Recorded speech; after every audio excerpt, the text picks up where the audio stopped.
Жогорку кеңештин эл аралык иштер, коргоо, коопсуздук жана миграция комитети 16 февралдагы отурумунда укук бузуулар кодексине тышкы миграция жөнүндө мыйзамга өзгөртүү киргизүү боюнча мыйзам долбоорун биринчи окууда карады. Анда Ички иштер министрлиги Кыргызстандагы коомдук жайларда тажатма тилемчиликтин деңгээлин төмөндөтүү үчүн аларга айып пул салууну, чет жактан келген кайырчыларды мекенине депортациялоону сунуштады. Баяндамачы тилемчилик кылуу акыркы жылдары Бишкек, Ош шаарларында күч алганын белгиледи. Өзгөчө кооптуу көрүнүш жолдун жүрүүчү бөлүгүндө тилемчилик кылуу бул айдоочуларды алаксытып, авариялык кырдаалды жарышына себеп болууда.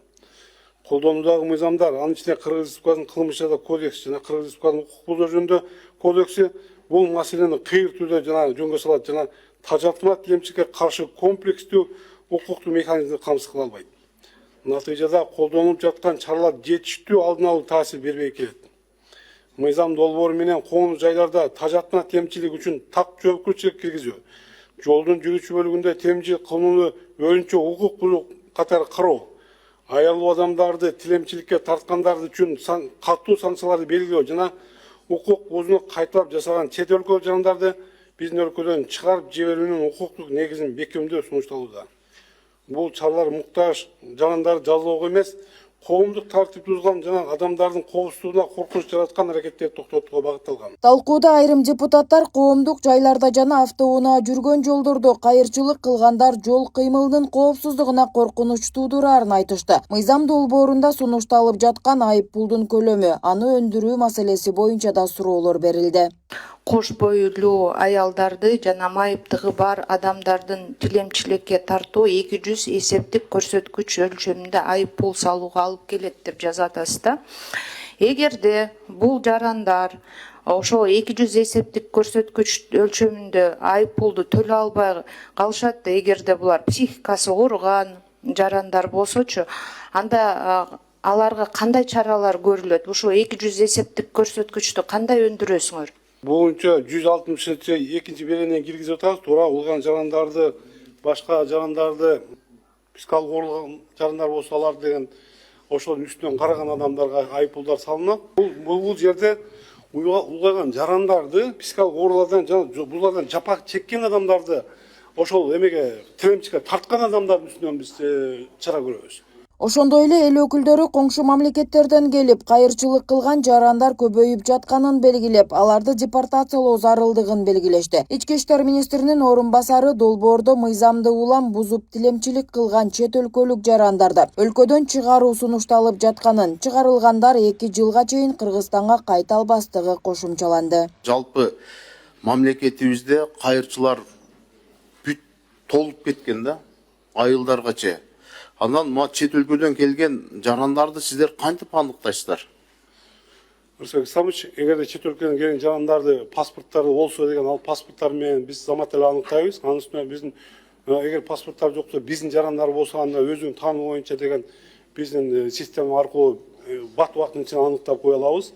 Эгерде чет өлкөлүк жарандарын десе, анда буларды кармап туруп, ошол Өзбекстандан келген болсо, Казакстандан келген болсо, ошол жака керектүү каттар жөнөтүп, ошодон бат аранын ичинде өзүн аныктап туруп чара көрөбүз. Эгерде ошондой кайталанса, анда биз апарып через чек ара аркылуу чыгарып жиберебиз. Ушулар депортация болгондон кийин кандай мөөнөткө кайра биздин мамлекетке киргенге тыюу салынат?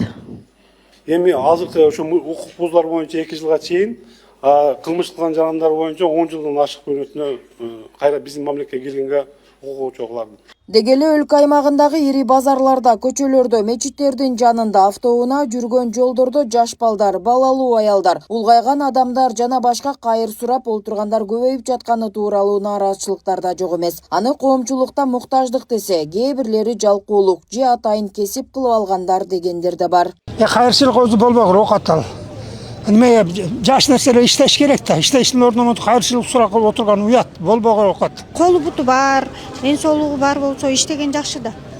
Билбейм, ар бирөөнүн өзүнүн эмеси боюнча да мүмкүнчүлүгү андай болот. Иштеген эле жакшы окшойт. Жакшы деле эмес, жаман деле эмес. Билбейм, ар кандай да ар кандай. Кээ бирөө айтат, булар бай эле болуп туруп ушинтип өткөн дейт. Кээ бирөө айтат, жокчулуктан, көчө жокчулук болсо керек.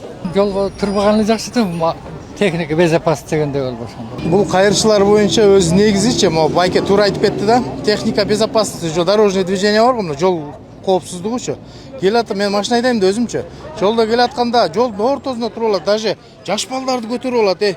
Мындайчы эми иностранный лицо да. Иммиграционный служба бизде дагы болсо керек, акыры текшерип ошолорду мекенинеби же бир реабилитационный центрге же бир детдомго апарып, детский домдорго апарып жайгаштырып, кичине жесткирээк контроль кылбаса, бардак могу Бишкектечи не за что адамдар камалып кетет могу жердечи, жана самокат ушул кайрчылардын айынан көп адам страдайт этип атат. Мен туугандарым бар ошондой страдайт эткенчи.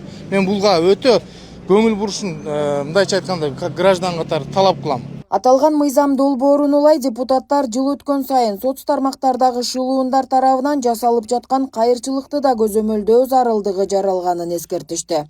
Нурзат Көчөмкулова, Майрамбек Абдибилал уулу, Регион, Бишкек.